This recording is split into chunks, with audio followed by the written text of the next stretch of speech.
l'introduction et bonjour tout le monde. C'est une grande honneur pour moi d'être ici avec vous ce matin, d'avoir l'opportunité d'avoir une conversation sur les principes, les valeurs très importantes pour nous comme pays, mais aussi pour notre monde aussi. Mes objectifs ici sont simples. D'abord, je veux présenter la politique étrangère du Canada.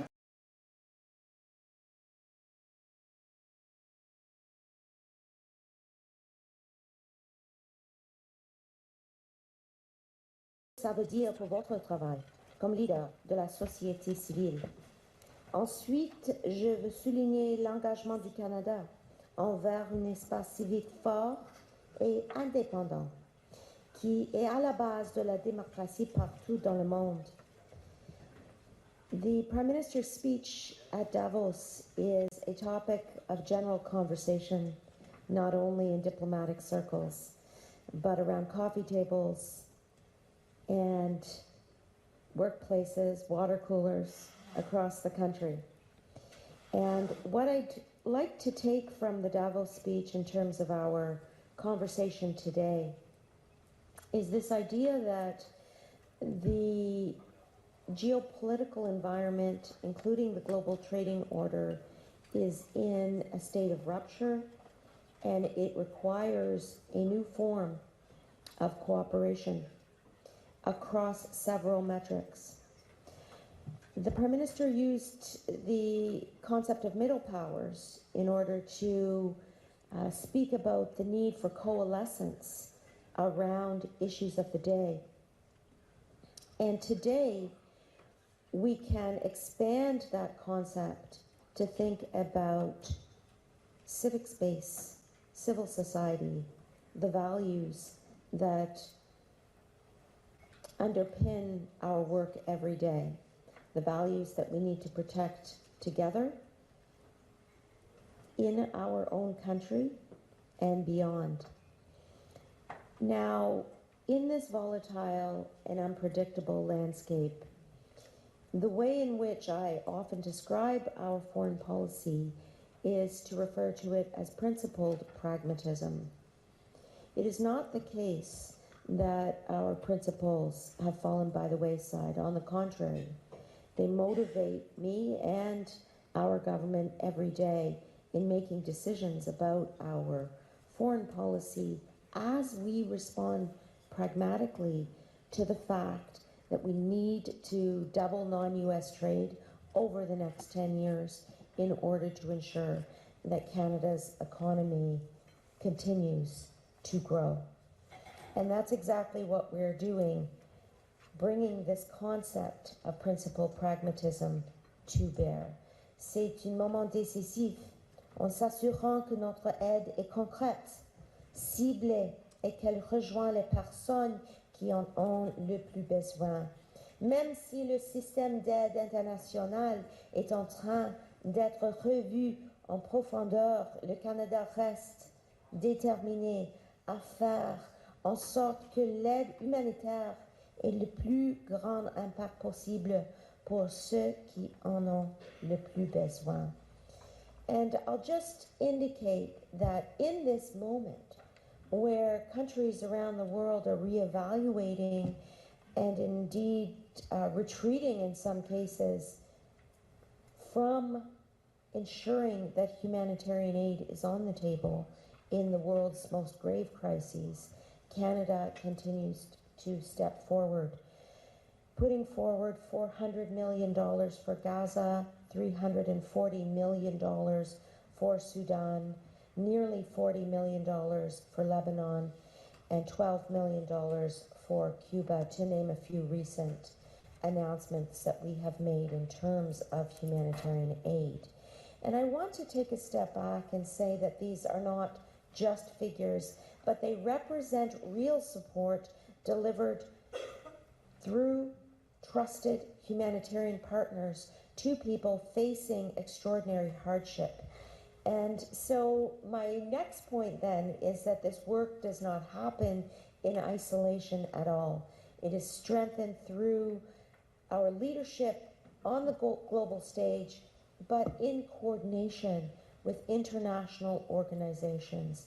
And here we reiterate another point from both the Prime Minister's speech at Davos, but also my address at the United Nations in September, which is that multilateralism and multilateral organizations are extremely important for Canada's foreign policy and indeed for global action in this moment of geopolitical challenge and change. And it is here that I want to thank you for your work. It's not just existing multilateral organizations such as the United Nations and NATO, for example, but it is, in addition, the work that we do every day in coalescing with each other in rooms like this to ensure that those values that we hold dear, human rights, international law, a respect for gender equality and environmental sustainability, the fight against transnational repression, and upholding freedom of the press. These are fundamental values for us as a government, for our foreign policy, and I know for the work that many of you do every day. Donc nous restons fermement engagés envers le multilatéralisme, la sécurité collective et la paix. Et pour y arriver, nous devons défendre les droits de la personne et rejeter la discrimination, la répression et l'érosion du droit international. Un espace civique fort est essentiel à cette mission. Et les organisations représentées ici aujourd'hui sont les défenseurs des droits de la personne font face avec beaucoup de courage. Et ça, c'est dans un environnement mondial de plus en plus hostile, comme j'ai dit. Now, as I close, I want to say one last thing about advocacy. Indeed, we're all advocates in some way, every day. The work we are doing is to advocate. And in that respect, we're all diplomats. Canada doesn't just have one diplomat. We have hundreds of thousands of diplomats working every day to advance this principled pragmatism that I've spoken about. Before I entered government, as mentioned by Beatrice, was a law professor, and in that role I learned that advocacy is not peripheral to democracy, it is indeed essential to it. And one of the reasons I ran for public office was after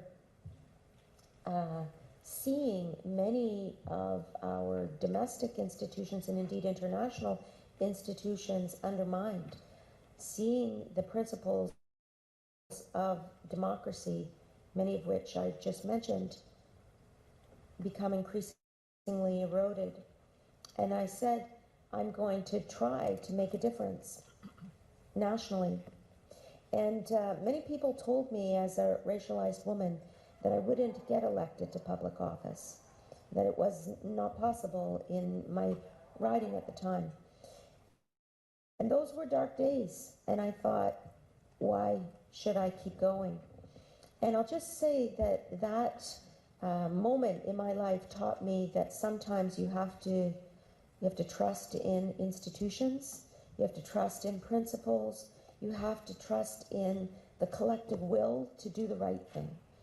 And so I continued on and was fortunate to have the confidence of the people of Oakville and then the prime ministers of our country. But that is a lesson for me to have faith in our democracy. And I know that you see these lessons internationally every day and indeed nationally in your respective jurisdictions. But it is also a moment for us to reflect on how we can continue to work together to ensure that that collective will is present to fight for the values that we hold dear to our hearts. Thank you so much.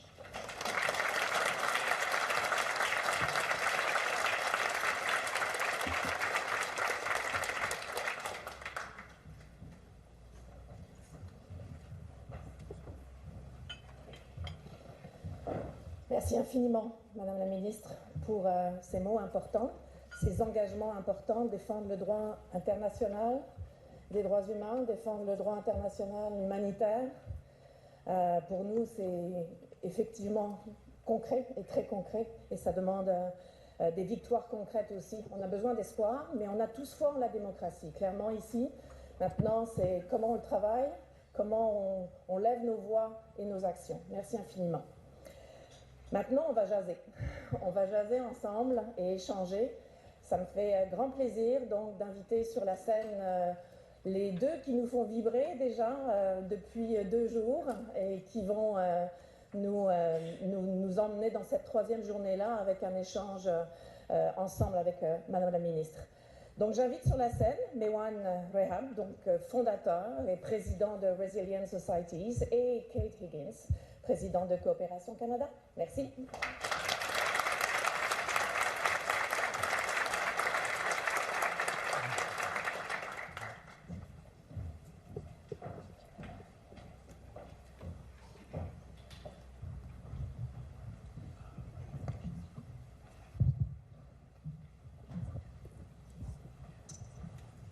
Bon matin. Bon matin. Good morning. It's wonderful to be here with all of you. It is a real honor and privilege, Minister Anand, to have you with us. Thank you so much for making the time. And it is a very real and genuine and sincere and heartfelt honor that I have the opportunity to moderate this discussion with you and Mewan at the inaugural Ottawa Civic Space Summit. Donc c'est vraiment un grand honneur et privilège pour moi d'être ici avec vous et d'animer cette conversation ce matin avec vous, Madame la Ministre, et aussi Mewan, of course, with you too. We are really grateful that you've made the time to join us this morning. I think it's very fair to say that now is a challenging time to be a foreign minister. And we really appreciate that you've shared some thoughts with us, and we'll have an opportunity to have a conversation this morning. I also really appreciated the personal reflections you shared with us about running for office and ensuring that we have such incredible diversity in the leadership of our country. So thank you for taking the time to share that.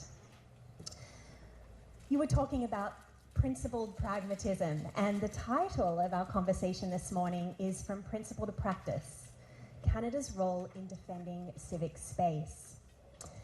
And I think it really speaks to the moment that we're in. Around the world, democracy is under pressure, and so too is civic space. Minister, as I shared with you earlier today, we have in the room today the most incredible group of people who have traveled to Canada from around the world for this inaugural summit. You are looking here at human rights activists, civil society leaders, lawyers, including those that have been imprisoned for their extremely courageous and principled work, journalists, entrepreneurs, philanthropists, government leaders. And over the last 2 days, we have been discussing what actions we need to take to defend, to reclaim, and to here in Canada and around the world. You noted in your remarks the importance of coalescing in this moment, and that has absolutely been a really central theme of our discussions over the last 2 days. As you mentioned, and as we have been discussing, we are seeing a rise in authoritarianism, increasing restrictions on civil society around the world, attacks on human rights defenders, and a broader erosion of the conditions that allow people to participate freely in public life. This is not isolated, it's a global trend. And it's unfolding in a moment of deep geopolitical uncertainty and shifting power dynamics, where the defense of civic space is becoming more complex and more urgent than ever. So the question is, no longer whether civic space matters. The question is, what does it actually take for us to defend, reclaim, and reimagine it? Not just in principle, but in practice. So let's get started. Minister Anand, let's start with you. This is the Ottawa Civic Space Summit. But from your perspective, why should Canadians see civic space not as a niche or sidelined issue, but as absolutely essential infrastructure for democracy here in Canada, but around the world? Well, first of all, thank you for the invitation to be here and also for organizing the inaugural summit. Can we have a round of applause for these two people who've been working so hard? It's really incredible. I'm so inspired to hear that you've been so successful in gathering global leaders in the civic space, and that this is going to continue to be a mark that not only Canada but the world will gravitate towards in terms of an incredible conference and summit. So thank you for inviting me to be part of it. In terms of the question, what does it take? I would say that, you know, and certainly this is true in what I hear and see around the world, that countries look to Canada for our leadership in terms of defending civic space. And it's not just in the types of monetary donations that I indicated in my remarks in terms of upholding humanitarianism and working with international organizations, but it's also in a number of other policies that we put forward as a government, and then the values that our society as a whole, I believe, adheres to, at least a majority of Canadians. And so I would say, in terms of policies themselves, when we look at the absolutely horrible situation that Iranians have faced over more than a decade of repression and human rights abuses, the types of policies that we've been trying to put forward haven't been just in cutting off diplomatic ties, but also in terms of sanctioning a repressive regime, in terms of listing the IRGC as a terrorist entity, in terms of ensuring that we are doing whatever we can to give voice to the peoples whose voices have been lost. That is just one example of the type of integrated policy that you have to put forward when you want to stand for some of the key principles that you've been discussing over the past number of days. But stepping back from that and thinking about our current global environment, whether we're discussing freedom of the press, repression of human rights, the lack of access for women and girls in particular to have support, those are all areas where the Government of Canada is working hard to, I would say, give voice to and provide policy meaning to. And I have a list of policies I'd like to mention, but I don't want to take up too much of your time. But I'll just say, one of the things that we've been focusing on is transnational repression. And in 2025, we were the host of the G7, and we used that as an opportunity to raise issues of transnational repression. And in particular, the G7 leaders delivered a landmark statement on transnational repression, condemning all acts of TNR, leveraging the G7 rapid response mechanism and as a delivery mechanism. And then Canada invested half a billion dollars in terms of establishing a G7 digital transnational repression detection force. It's called an academy, but it essentially is aiming to take a leadership role in transnational repression. And so that's that's an area that's of concern for, I'm sure, many people in this room, but it does require leadership at several levels, and I use that as an example. And there are others that I'll mention, hopefully, as we go through the questions. Thank you. Thank you. We have all the time in the world for you, so don't you worry. Thank you very much. And the theme of transnational repression is actually something that has come up over the last 2 days. We had a fantastic session on just specifically drilling down on that. Maywand, you're a global civic space expert. You have worked on civic space globally, your whole career, and you are now doing that as an activist in exile here in Ottawa, in Canada. So please share with us your thoughts from that very diverse perspective around why we all need to see civic space as essential infrastructure for our societies and our democracies. Thank you, Kate. I think, as Ms. Anand mentioned as well, civic space is the foundation not only for democracy, but also the foundation for everything else, for health, for better health, for security, for economy, for trade, for investment. If you don't have an active, vibrant, open civic space where people, communities, citizens engage, share opinions, provide feedback, hold power to account, organize and speak up, all those other areas can fall apart, because without citizen engagement with their views, with their engagement with them actually informing policies and programs, those programs and policies in all sectors will not be sustainable, relevant. That's one. Second, I want to borrow from something I heard yesterday from a conversation.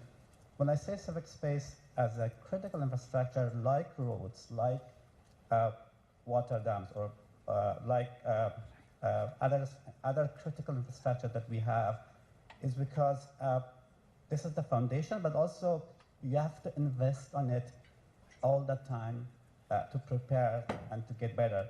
The example that was shared yesterday was, you don't build a bridge when you need to cross a river.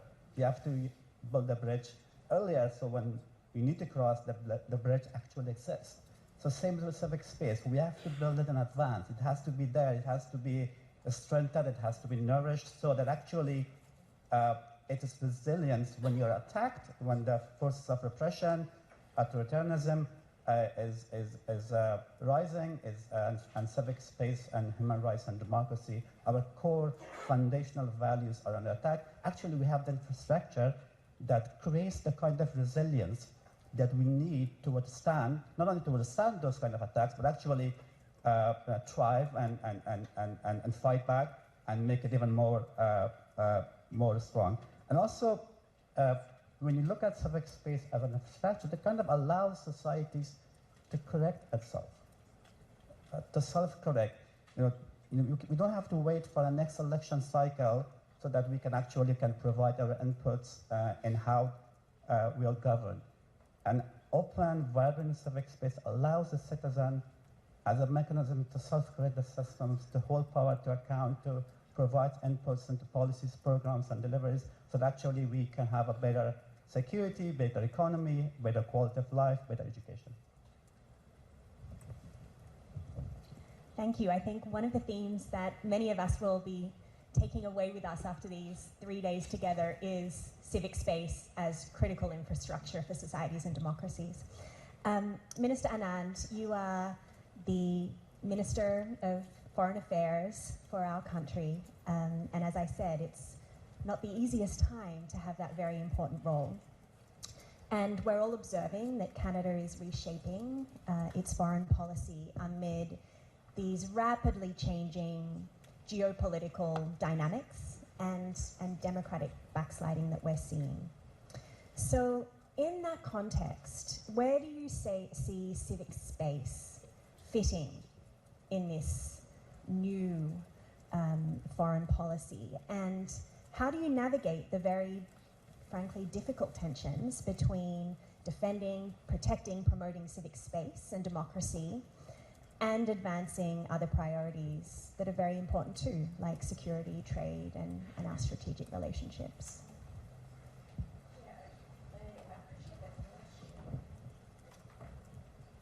I appreciate the question. I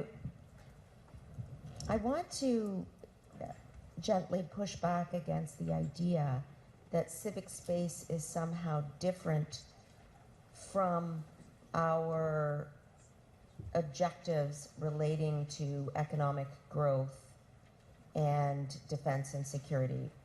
And in particular, this is similar to what Marwan was saying just now, that in order for a country to be strong, in order for institutions to thrive, citizens themselves must feel safe and protected, and they must have the economic means to survive. And in my viewpoint, therefore, these ideas are deeply integrated, that in order to build a resilient society, we need to pursue multiple objectives at the same time. Civic space, I 100% agree with you. It is not an afterthought. It is integrated into the work we are doing now in order to ensure that the bridge is built before you need to cross the river. That is fundamental. And so there's no part of principled pragmatism that steps away from the idea that civic space is the here and the now. And that's why I wanted to come today. I wanted to make sure that you knew how important your work is every day to the values that we're pursuing nationally with our partners and individually. And maybe I'll just give you an example. Please.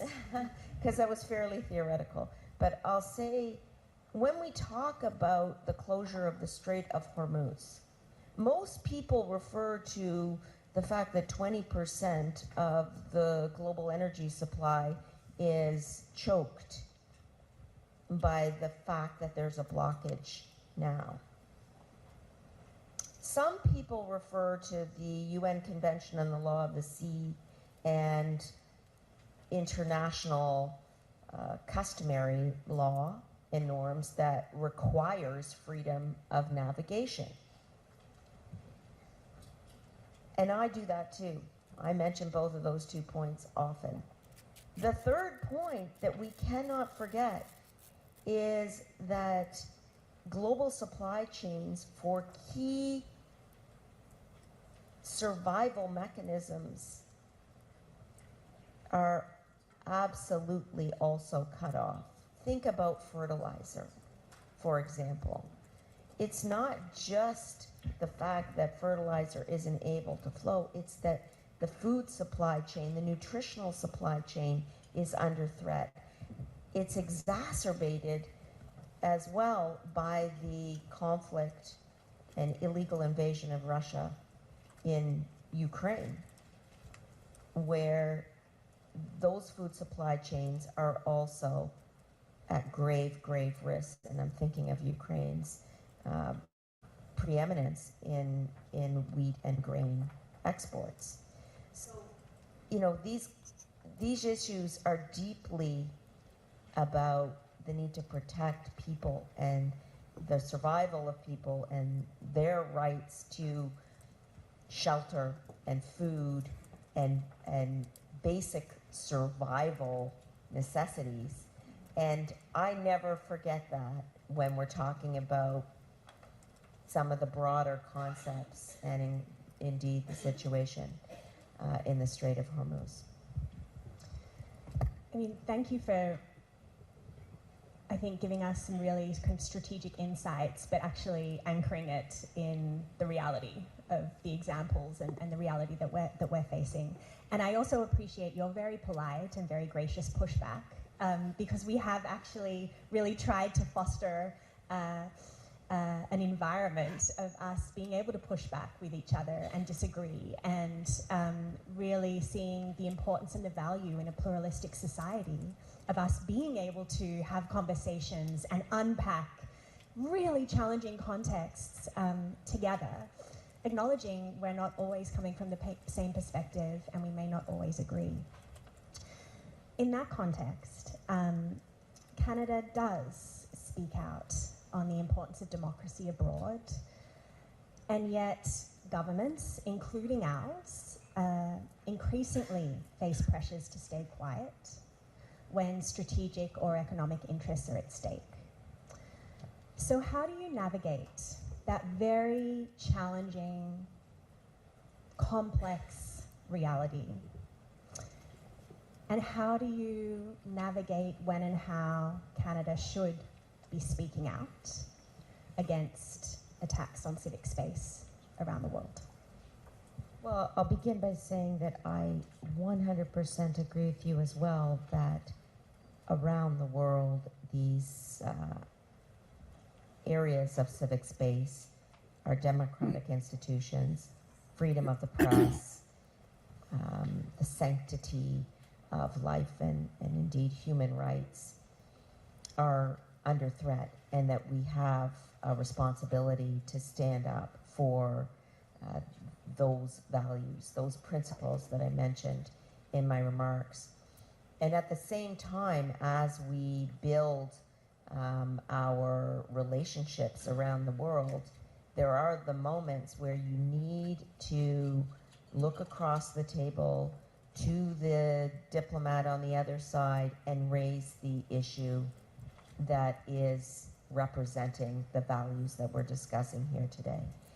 And as I say, diplomacy is not about hiding under a rock and saying, I cannot have a conversation with this person because they have a completely different value set than I do. Diplomacy, in my opinion, is about going to the table and having the conversation and saying the hard thing sometimes, because that's what Canadians have entrusted in their political leaders. That's part, in my opinion, of why we are in these roles. And so as we build our relationships around the world in terms of this idea of principled pragmatism, I do not shy away from having those conversations. And sometimes the conversations are face-to-face like this. Sometimes they are in the media. Sometimes they are in a summit or a conference. They don't always take the same form. In this world, social media has become almost the signature defining moment where one is supposed to express or expected to express viewpoints. And I retreat from that idea. In order to be effective diplomats, we should not be utilizing social media as the primary tool of diplomacy. Diplomacy is nuanced. Diplomacy is complex. Diplomacy is often successful, but can take weeks, months, or years to be effective. And we have to be strategic about how we push the necessary messages. And that's exactly what I do every day. Thank you. Maywan, let's come to you.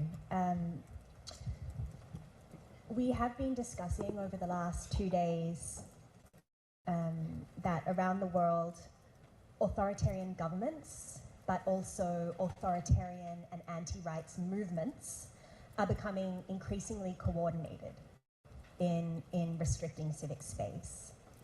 So, from your perspective, how can democratic middle power countries like Canada become more coordinated in their response? And when I say Canada, I don't just mean the government of Canada. I mean the ecosystem that exists.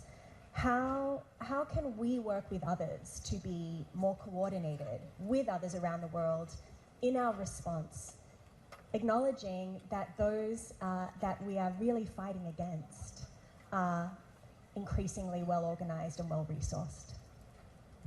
Thank you. That's a very important point, and I really like the idea of, when we talk about Canada or other countries, we look as the country as a whole, the government, the civil society, the private sector, the philanthropy, and particularly on the issue of protecting civic space and the current geopolitical situation.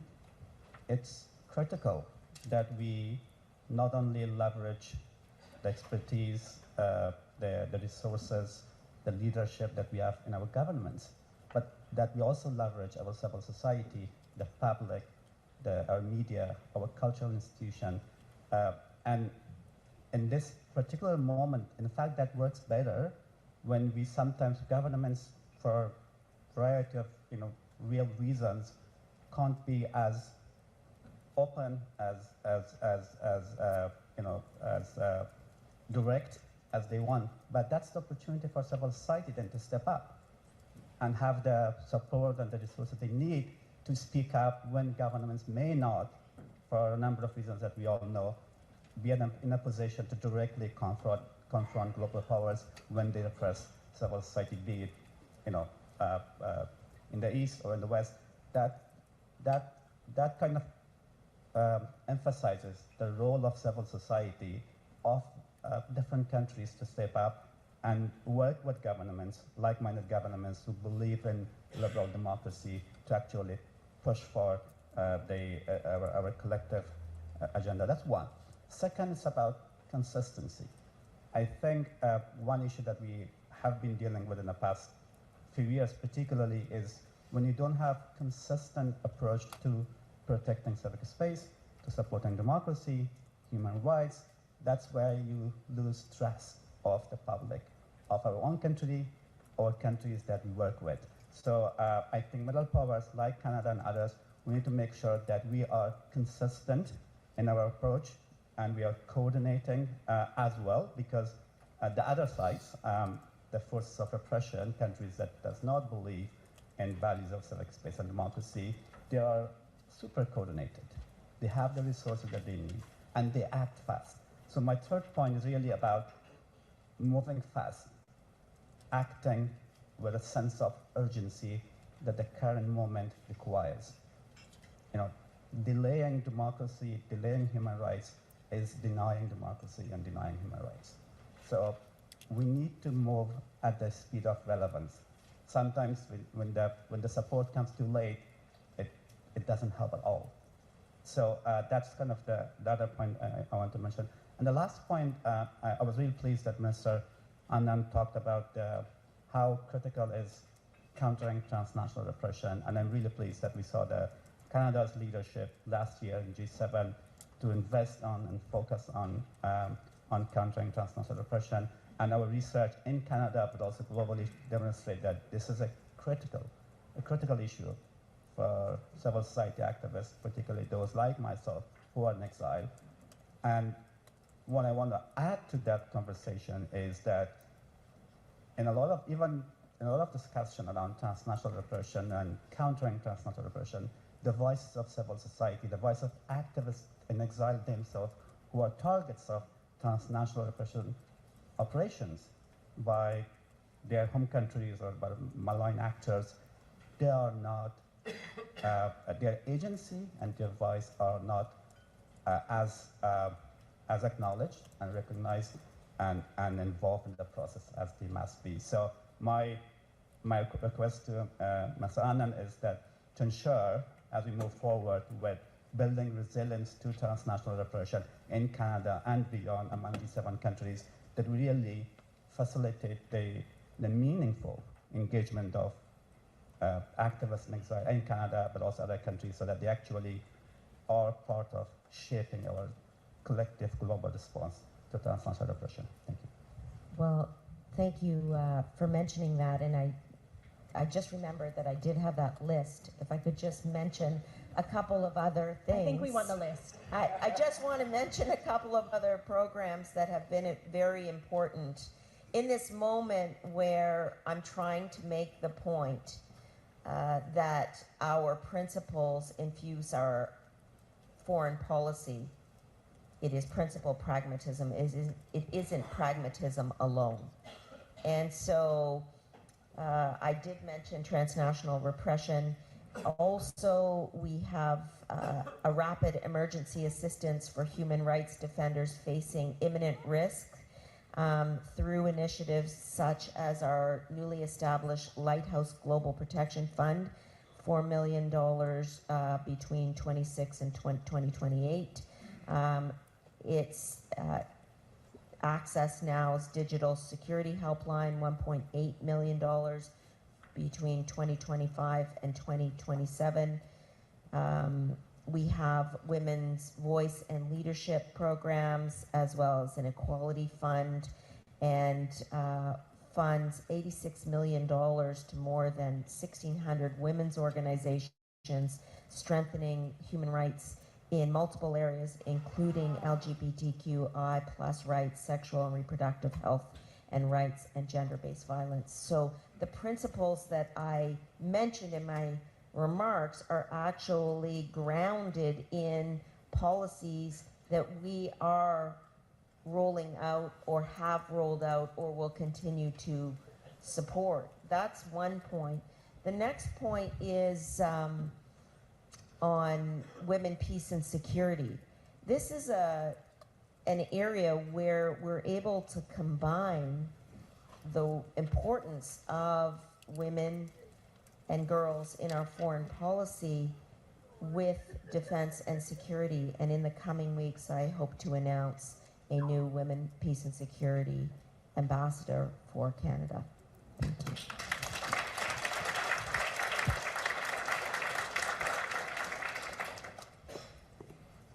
I think you have some fans around that, so that's great. There's been a lot of advocacy happening and really fantastic, and we look forward to that announcement.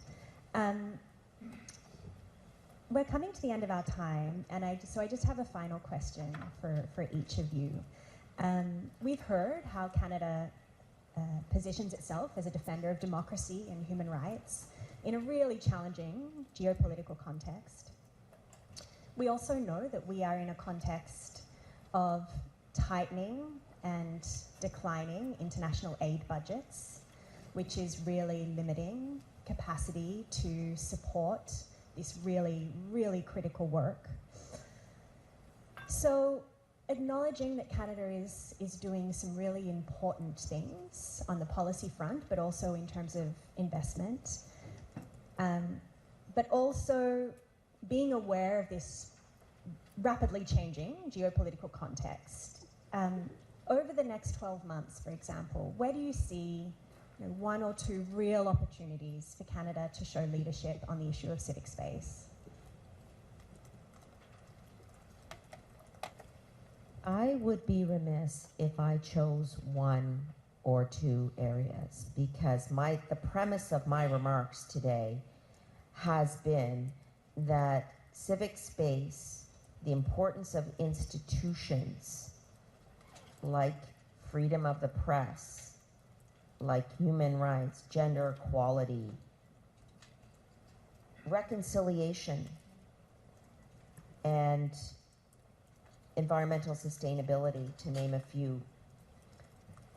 Those principles can't be simply addressed in one year and left to the side in another year, or we won't actually have the bridge that we need to get to the other side when institutions are faced with threats or crumble.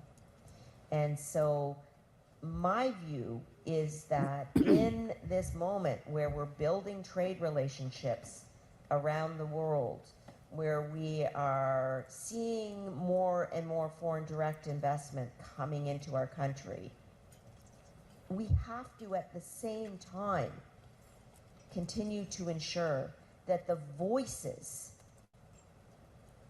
that are at the heart of the values embedded in our policies, some of which I just meant, are continued to be heard. Always ensuring that we're operating on multiple tracks at the same time and holding tightly to those principles. I'll just bring it back to my own kind of motivation, my own principles. I wrote my graduate thesis on racial discrimination and policies relating to racial discrimination, and I said to myself, you know, what is the effective set of policies that a country must have? This was in the mid-90s when affirmative action was a large issue in the United States in particular. Those principles that motivate you, regardless of our differences on the actual policy landscape, never leave you. They're always present in terms of your daily conversations and your thinking about policy, etc. And so what I try to bring to the conversation around the table, regardless of whether it's in the country or outside the country, is that level of empathy and recognition that at the heart of everything we do are citizens who deserve a resilient life in a society where their rights are protected each and every day. Thank you. Maywand, you have the last word. When we meet in a year's time at the next Ottawa Civic Space Summit, what will you be looking to as a point of evidence, as a proof point that Canada has stepped up to defend and expand civic space globally? Thank you. That's a very good question. First of all, I'm really looking forward to hosting all of us next year for the second Ottawa Civic Space Summit.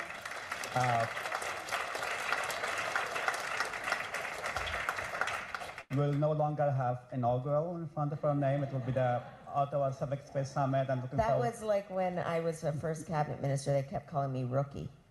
I was a rookie for so long. Won't be the inaugural next year. That's number one.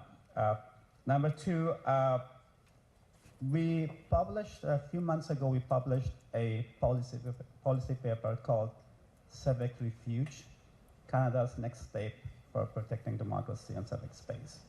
It actually proposes a whole of society approach to building resilience to transnational repression and support and creating an enabling environment for exiled communities of political dissidents, activists, journalists, human rights defenders, civil society leaders to be supported in their new countries. Canada can be the first country in the world that applies that policy and accepts this and moves forward. And we will be happy to partner with our stakeholders in the government and civil society to move that process forward. And then my third point, I think we need to make sure that supporting civic space is not only about the global issue or the Canadian issue. It's both. Civic space, the repression of civic space is in domestic issues and inseparable from what's happening globally.